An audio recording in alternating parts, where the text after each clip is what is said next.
Hey up, me ducks. Simon here. Well, I wasn't expecting to be coming on so soon in the week, but this has just arrived, and I wasn't expecting this till Thursday. It's come all the way from America. It was only ordered a few days ago. And the story behind this is I watched Lisa over at Mindful Tarot show this deck, and I had no idea that this was even had even been released.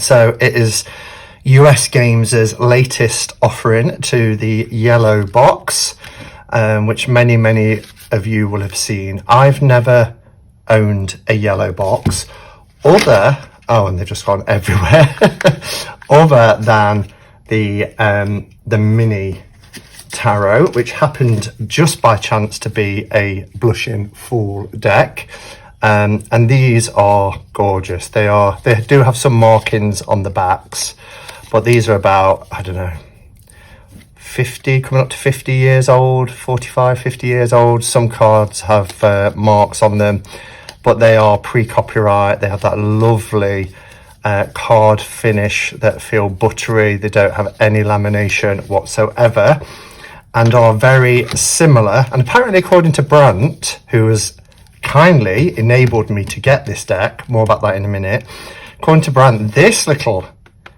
deck here, which was sent to me in a trade, is quite hard to come by and quite rare. So I'm really pleased to have that. Over in the UK, of course, for us, it's been about the blue box. Now, this is the Blushing Fool. This is a 1971 deck. I was fortunate enough to get 2 copies of this. One by accident, just ordered my first blue box wasn't a Blushing Fool. My second one, the person selling it on eBay didn't realise it was a Blushing Fool. And this is a Blushing Fool. Not quite sure. If I bring it up to the camera, you'll see the blush there. And just look how gorgeous these cards are. No copyright, beautiful and clear, crisp images, no oversaturation of the colours or line work. I'm just thinking, I'm not sure if this is casting a shadow everything, so bear with. I think I'm going to just pull a blind. Okay, that makes it a little easier. So yeah, these, I love this deck, and as I said, I bought this because the person didn't know they were actually selling a Blushing Fool or Blushing High Priestess for that matter. The second deck they did, and I wanted a backup because it's my ultimate RWS deck. And I mean, just look at the blue, absolutely beautiful. So I paid around £100 for my backup copy, but even the box is in quite good condition, and the cards, to say they're almost 50 years old, are immaculate. So as I was saying, Lisa over at Mindful Tarot, and I will link her video below. Do check her out, because if you haven't already, I love Lisa's brain. She is so knowledgeable about the RWS and all the different iterations of it and when they were released. She knows all about the issues with copyright, and she did a brilliant thing the other day about the 4 C's of a good RWS deck. That said, she's got a brilliant mind also about Marseille and Thoth. You know, she's got a good knowledge of tarot. But she showed this deck, and I was eagerly watching with anticipation as to how these cards would turn out. You know, US Games own the copyright to the images, particularly the font, I believe, for another year till 2021. So they had a chance here, a real chance to bring out the ultimate deck. I would still love crisp images, beautiful tones, no copyright on the cards. These do have a copyright, spoiler alert.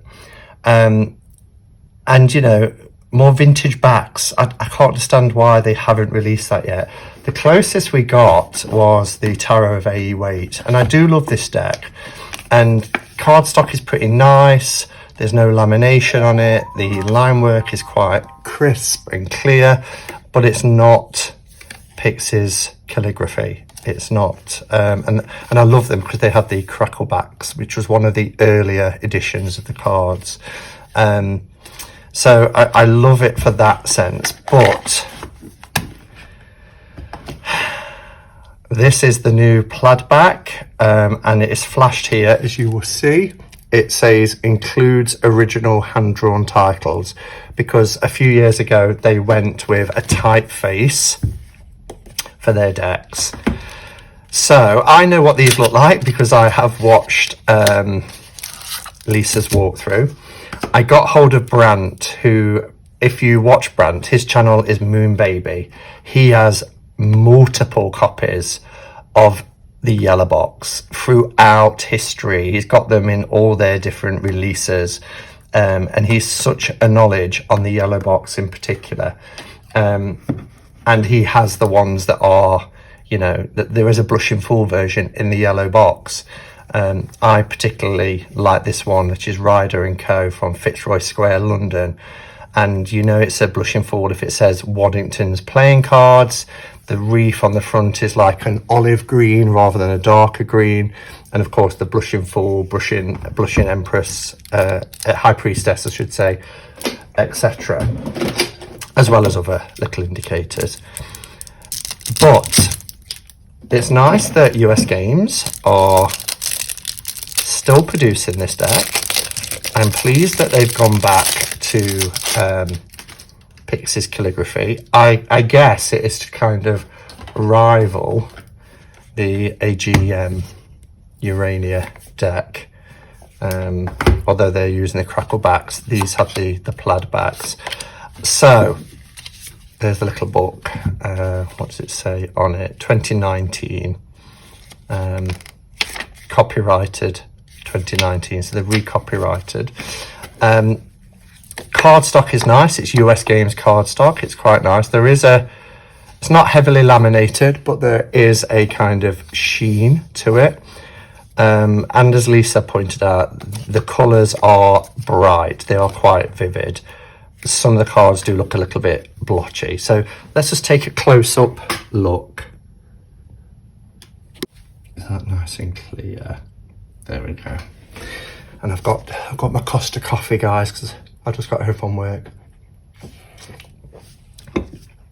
So where have I put the Fool? I put that at the bottom. That's nice. We get the Untold Story, so an advertisement for the book. Fantastic book, by the way. I do have this book. It's actually out on the arm of my sofa at the moment because I was looking at it over the weekend. What else? And then it comes in different versions. You can get this version or you can get that version. So some advertisement cards. Where have I put the Fool?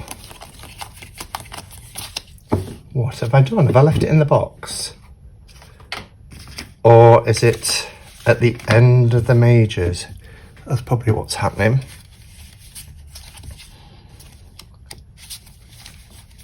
Yes, there it is. At the end of the majors. So, if I guess we're looking at the blue box, the 1971,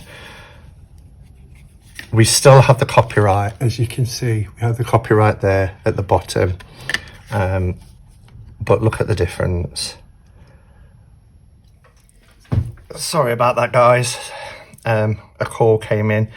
So yeah, I was just having a look at them side by side. So 1971, blue box, Waddington's, Blushing Fool with the latest iteration from US Games. So you can see the colour saturation. And I know a lot of people are quite off-put by the deep yellows and the blues.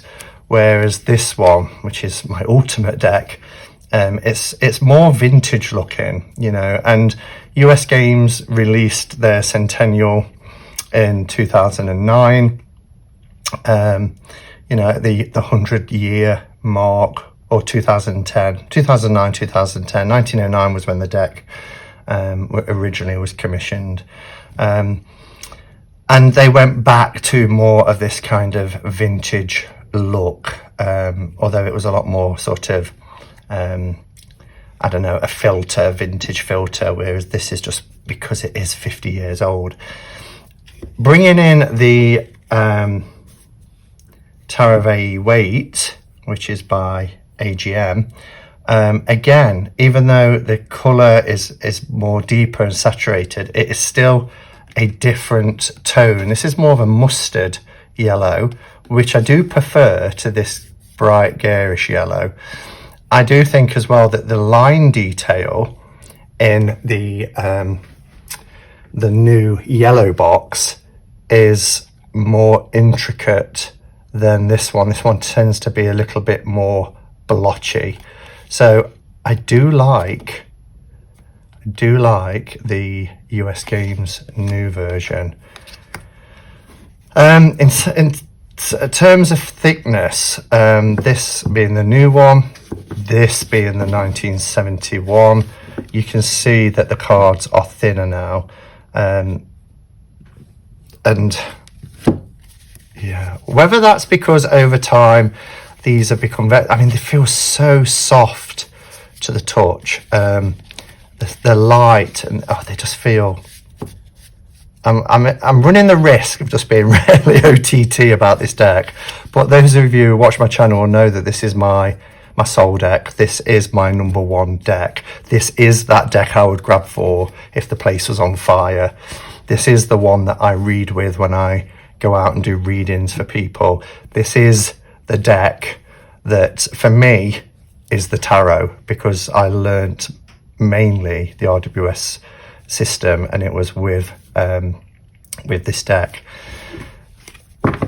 This one was a little bit thicker, as in a smidgen thicker than the new US Games, which is strange really, because they feel about the same sort of thickness. And again, comparing the AGM one with the 1971 blue box Waddington's deck, you can see the difference there.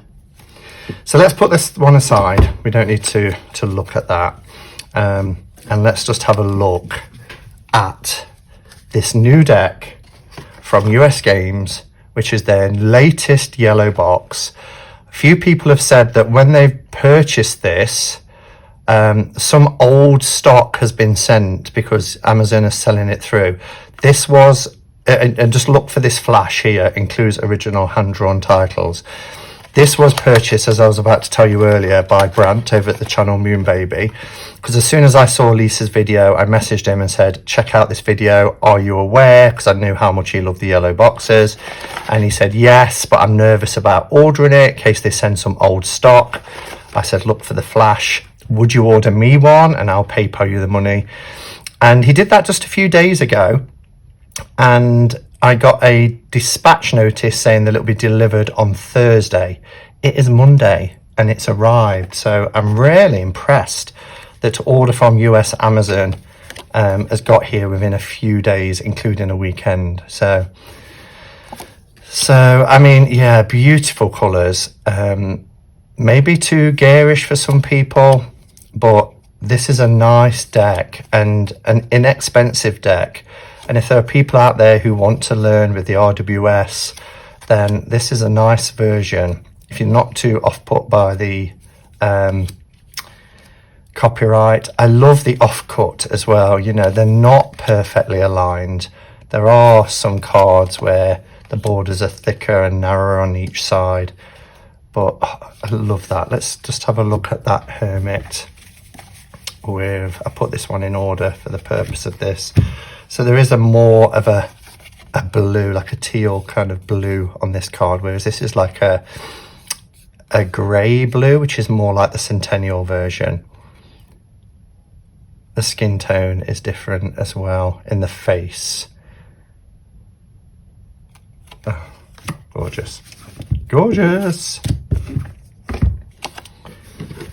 Oh, I love this deck. I never tire of RWS decks. And I'm so excited because I've backed the Neo Rider on Kickstarter and I couldn't decide which one, so I ended up going for all four versions of that.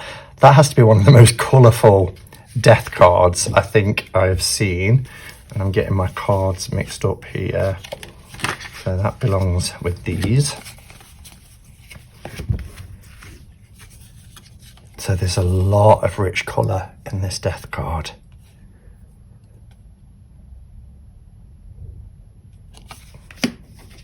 Pop that back there.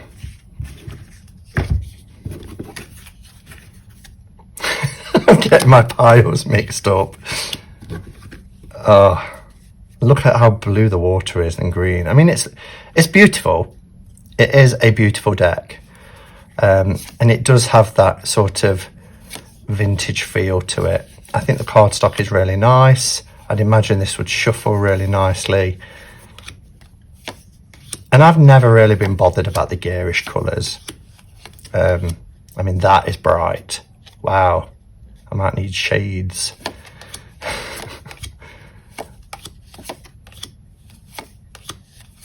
I'm just going through these quickly, just so you've got a general idea if you wanted to order this deck.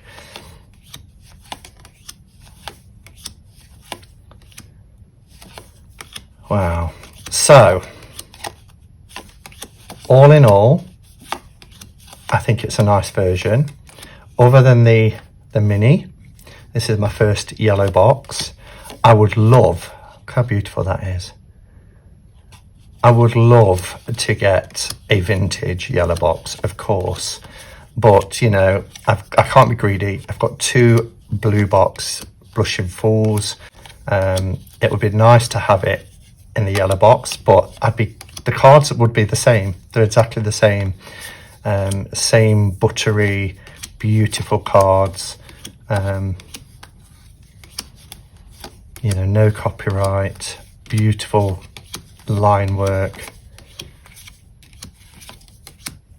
I'm not quite sure what order they turned out to be in the end, but you get the idea. So, just to summarise, Rider-Waite Tarot deck, yellow box. If you want the latest version, make sure it is flashed with includes original hand-drawn titles in the corner. It should say 2019. I don't think it's going to say it on the actual box.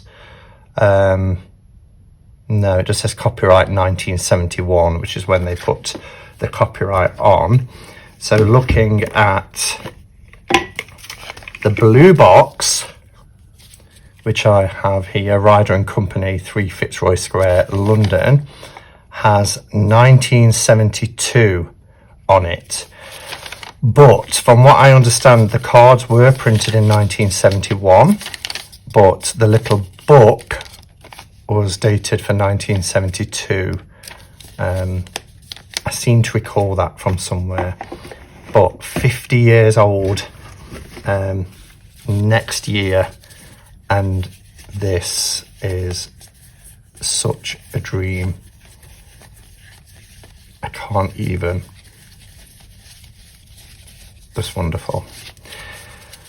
Okay guys, so I hope you found this useful. I know lots of people have been asking. Do check out Lisa's video. Do check out Brant at Moonbaby, his video about the yellow boxes. I'll link that one in as well, because both of these people I'm in such awe and admiration of with their knowledge, and both channels have really helped me get all the timeline into some order of when things started to change, when copyright started to disappear, started to be added to the fronts of the cards, when the card stock started to change from no lamination at all to some lamination, etc. When they started just doing a typeface from Pixie's original before coming back to it again. So do check out those channels. Any questions, I'll endeavour to answer the best I can. But yeah, I just thought I'd jump on quickly. Thank you, Brant, for arranging for me to get this deck. And thank you, Lisa, for your knowledge as well. Okay, guys, until next time, go in peace. Namaste and blessed be.